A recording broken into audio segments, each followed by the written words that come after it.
quer saber o que eu acho do Zubeldia?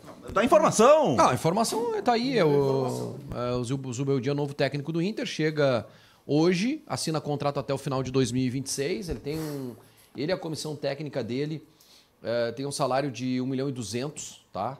Tudo somado, né? E tem uma curiosidade aí que o salário do Zubeldia em relação ao primeiro auxiliar dele, a diferença é muito pequena. Ele leva em consideração muito a comissão técnica e ganha um pouquinho a mais só que os integrantes da comissão técnica dele. Um técnico que ontem se reuniu com a direção do Inter por videoconferência. O primeiro contato foi feito via D'Alessandro. O D'Alessandro que entrou em contato com o Gustavo Lescotti, é isso? Isso. Gustavo Lescotti, que é o empresário dele. E, enfim, de cara o Zubeldia aceitou conversar com o Inter. Conversou, a conversa foi muito boa ontem e ficou tudo acertado. Óbvio que só falta a assinatura de contrato e será feito hoje aqui em Porto Alegre, tá? Zubeldia já deve comandar o treino amanhã e pode até ser apresentado hoje para os jogadores, tá? Mas treino ele vai comandar amanhã e vai treinar o Inter já contra o Juventude. Agiu rápido a direção do Inter. Eu realmente esperava que isso acontecesse, porque o Inter não pode ficar tanto tempo sem treinador. E diante das alternativas do mercado, Jason, e aí entro com a minha opinião aqui, eu acho que ela, se não é a melhor, é uma das melhores, tá? Pelo perfil enérgico que ele tem. Acho que um dos grandes problemas do Inter é o fato de o Inter estar atirado nas cordas, né? Uma expressão que eu uso. Tá cansado, tá desanimado, e esse cara vai dar uma injeção de ânimo e depois a gente vai ver a capacidade que ele tem de organização de time. Mas no primeiro momento é o anímico, porque já tem jogo sábado, então não vai dar pra gente ver trabalho dele em termos de tática, né? Trabalhos táticos, mas pelo menos o anímico a gente espera que ele possa dar uma sacudida no vestiário, jogar alguns jogadores que estavam lá pra baixo pra cima e melhorar, pelo menos no anímico, o elenco do Inter. O Zubeldia, ele teve uma carreira muito curta como treinador, ele é de 81. Se eu não me engano, 81 o D'Alessandro também né? Ele era da base do Lanús, ele tá na seleção argentina que joga o Mundial Sub-20 de 1999. Ele tinha 18 anos. Pra gente ver, assim, questão ele era meio campista, a questão de qualidade, o D'Alessandro, que é do mesmo... têm a mesma idade. Exatamente. Então, o D'Alessandro joga o Mundial Sub-20 de 2001, que é o Mundial na Argentina, que a Argentina ganha com o Saviola, destrói e tal. E ele mesmo tendo a mesma idade, ele já vai no Mundial antes, com 18 anos. Só que ele tem uma lesão de joelho, e ele até, eu tava vendo uma entrevista dele que ele conta que pra esse Mundial ele já sentia dor, e ele esconde do treinador do Peckerman essa dor, pra ir jogar o Mundial. E depois ele tem o que chama osteocondrose, que é uma questão de infecção na cartilagem do joelho. Ele chega a fazer cirurgia e não consegue jogar futebol. Com 24 anos, ele desiste da carreira, não consegue jogar. 23 anos, ele desiste da carreira, começa a estudar jornalismo. Ele conta a história que o irmão dele, o primeiro médico foi para a família, antes de contar para ele do problema, e o irmão dele disse para ele: tu vai ter que estudar. E ele conta que ele até conseguiu tratar bem isso, porque o sonho de ser jogador era muito mais do pai dele ser jogador do que dele. Só que ele era um cara muito diferente na questão de leitura de jogo, então o Lanús, ele já começa a trabalhar na base do Lanús com 24 anos, treinar lá na categoria de base, vira auxiliar da comissão principal e com 27 anos ele vira treinador do Lanús. Ele é até hoje o treinador mais jovem da história na primeira divisão argentina, treina o Lanús por um longo período... Treinou a Aguirre e treinou o Bernabéu. Na segunda passagem. Eu tenho curiosidade para saber como é que foi a LDU campeã da Sul-Americana de 2023. Era um bom time mesmo? Esse é o último trabalho antes de ir para o Brasil, né? Bem treinado, como é que era? Porque o Inter vai jogar Sul-Americano ano que vem. Tu acha que vai jogar? Eu acho que sim. Então, aí não só para falar sobre a carreira dele. Hoje em dia, ou joga Sul-Americano ou joga segunda divisão, praticamente. Não, é verdade, um time, eu acho, dois times. É uma ou duas vagas. Ele começa no Lanús, ele trabalha 2 anos e meio no Lanús, ele chega aí para Espanha para treinar o Almeria, só que para trabalhar na Espanha tem que ter 3 anos em primeira divisão, ele tinha 2 anos e meio de Lanús, ele não consegue ficar. Depois ele trabalha no Barcelona de Guayaquil, volta pro Racing, ele trabalhou em 7 países diferentes. O último antes de vir para o Brasil é a LDU, que ele é campeão equatoriano e campeão da Sul-Americana. Era um time que tinha o Paulo Guerreiro como centroavante, olha só.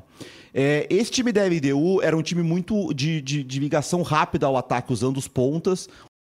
usando o pivô do Guerreiro. Ele não era um treinador que usava tanto uma saída de bola curta, um jogo mais direto, mais rápido. O Schenck mandou o time aqui, ó. Alexander Domingues, José Quinteiro, Dida Domingues, Ricardo Adé, Facundo Rodrigues, Leonel Quinhões, Maurício Martínez, Lucas Piovi, Renato Ibarra, Sebastián Gonçalves, Johan Júlio e Paolo Guerreiro. Esse time elimina o São Paulo na semifinal e ganha a final do Fortaleza, campeão da Sul-Americana. No São Paulo, ele já encontra um time um pouco diferente, né? O São Paulo tinha alguns jogadores mais veteranos, assim. Era um time que valorizava mais a bola. O São Paulo, ano passado, foi o time que teve a maior média de posse do Brasileirão. Ele foi sexto colocado no Brasileirão com o São Paulo.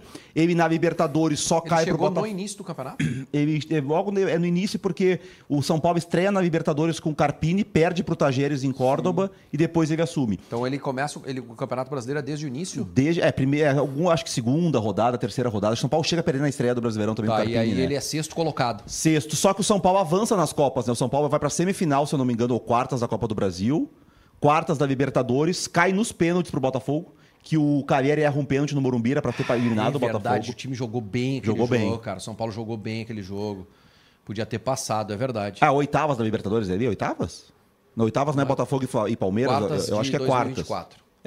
Tá quartas e 24. Na Copa do Brasil ele cai pro Atlético Mineiro, é um jogo 1-0, gol do Batalha na reta final do jogo do Atlético, depois empate em Minas. O São Paulo joga bem aquele jogo. Esse ano na semi do Paulista é aquele jogo que o São Paulo perde pro Palmeiras, aquele pênalti inventado no Vitor Roque, né? E na Libertadores ele sai do São Paulo invicto. Se ele vai dar certo no Inter, Munari. Então, aí que tá. Eu tô citando as competições. Ele fez uma competição ruim no São Paulo, o Brasileirão desse ano. Que ele tava mal. A Libertadores dele cair pros pênaltis do Botafogo Deixou o São Paulo em 14º no Brasil. E aí ele tava mal no Brasileirão. São Paulo perdeu muitos jogadores por lesão também. Eu acho que foi um trabalho, como um todo, no São Paulo, bom, pra primeira experiência do Brasil, assim. Deixa eu... Só eu quero saber do Munari se ele acha que é bom. Tá com medo, só nessa linha. do Zubeldia? Medo. Agora pegando uma linha de analista, que pra mim a grande dificuldade do Inter, ela tá muito mais no grupo de atletas e no tamanho do grupo hoje do que propriamente no treinador. As informações que eu tenho sobre esse treinador, eu trabalho no São Paulo, são boas, tá? Boas informações. Um treinador que é bom de grupo, ele não é o melhor treinador do mundo, como tem pontos aí que podem ser criticados e devem ser também, mas ele chega credenciado aqui para fazer um bom trabalho no Inter. Ele chega com uma característica que me parece muito boa, que é essa característica de corda esticada, que aparentemente parece ser um grupo que não tem, né? Isso que eu acho que a dificuldade dele inicial vai ser essa. Uma intensidade que ele exige do jogo que eu não sei se tu vai ter com o Alan Patrick, com o Tabata, com o Carboneiro. Eu acho que num primeiro momento o Vaguinha toca bem na questão da virar a página anímica, né? Tentar fazer isso. Mas eu acho que é um treinador com credencial, chega bem credenciado aqui e um ponto que eu acho muito favorável, que o Quinteiros, por exemplo, não tinha.